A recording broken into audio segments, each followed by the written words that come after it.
Political conventions are closely choreographed parties that have historically led to short-term increases in the polls in the days following. But the bump has gotten smaller in recent elections. And with both conventions taking place mostly virtually in 2020, there may not be much of a bounce at all. The change there is what we refer to as convention bump. Some people call it the convention bounce because it kind of tends to disappear over time. These are your goals. From 1964 up to the 2000s, candidates received about a 6 to 7 percentage point increase in the polls.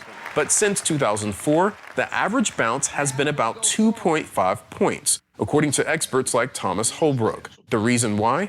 Nowadays, with the back-to-back conventions and the conventions tending to be held much later in the season, people have had a bit more time to evaluate the candidates already. Maybe opinions are a little bit more locked in. Now, the numbers may vary a bit according to different experts, but there is agreement that the post-convention polling bounce just isn't what it used to be. Another major factor at play is how we consume news. So if you go back to the era of when television was first able to broadcast these conventions, 50s, 60s, 70s, this was an opportunity really for the political parties to shape the voters' views of the party, of their platform, of the ticket. But now we're living in this era where we're constantly inundated. Next time, hopefully without a mask. The effect of the coronavirus pandemic on campaigning and the convention is also on display, with both parties to hold events either virtually or scaled down for the first time ever. That means there's less opportunity for protests or interesting news events playing out on the convention floor. Don't be diverted by the ground noise and the static.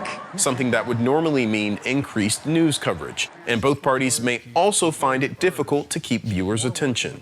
Despite this, each candidate could receive a small and temporary bounce in polling this year, although for different reasons. Democrat Joe Biden's historic vice presidential pick, Kamala Harris, could factor into his bounce. And while President Donald Trump is behind in most polls, Peters says the president could likely have more to gain based on his current standing with voters. I know it's hard to make a prediction here. Who gets the biggest bounce coming out of their convention? I'm going to give it to Trump and the Republicans, actually. I expect to see Biden and Harris to see a bounce. And so because right now the expectations for Trump's reelection prospects are low right now, I would expect the bounce to be realized more by the Republicans than the Democrats. Willie James Inman, Newsy, Washington.